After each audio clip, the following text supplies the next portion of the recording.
সুন্দর চোখ দিয়ে দেখুন পৃথিবী সুন্দর। আসসালামু আলাইকুম। আজকে আমরা প্রকৃতির মাঝে হারিয়ে গিয়ে এগিয়ে চলেছি অজানা এক গন্তব্যে। আইল দিয়ে এগিয়ে চলেছি উদ্দেশ্য নতুন কিছু উদ্ভাবনের।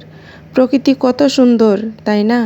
সেজন্যই তো কবি বলেছেন, সুন্দর চোখ দিয়ে দেখো পৃথিবী কত সুন্দর। মনের সৌন্দর্য যেন প্রকৃতির মাঝে ফুটে ওঠে। সত্যি, নজর দিয়ে দেখলে প্রকৃতির মায়ায় পড়ে যাবেন। এই মায়া বড়ই অদ্ভুত মায়া, সকল মায়ার ঊর্ধ্বে। তারপর আমরা এই যে একটু পুকুরের পাড়ের দিকে গিয়েছিলাম। এই পুকুরটা অনেক বড় আর একটু ভয়ঙ্কর টাইপের, বড় বড় গাছ, ঝোপঝাড় আর অন্ধকারাচ্ছন্ন।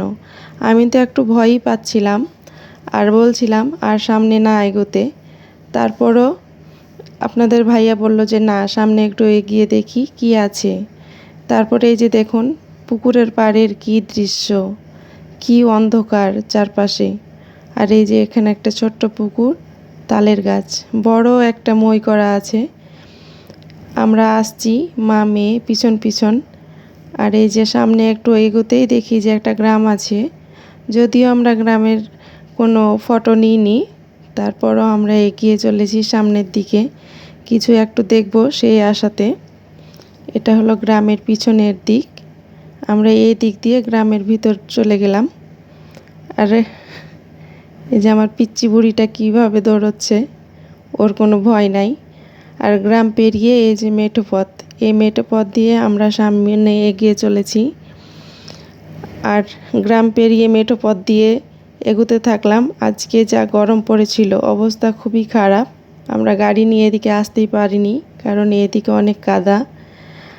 আর এই যে দেখুন, আমি আয়াতমণিকে কোলেই নিয়ে নিয়েছি, ও হাঁটতে আর পারছিল না।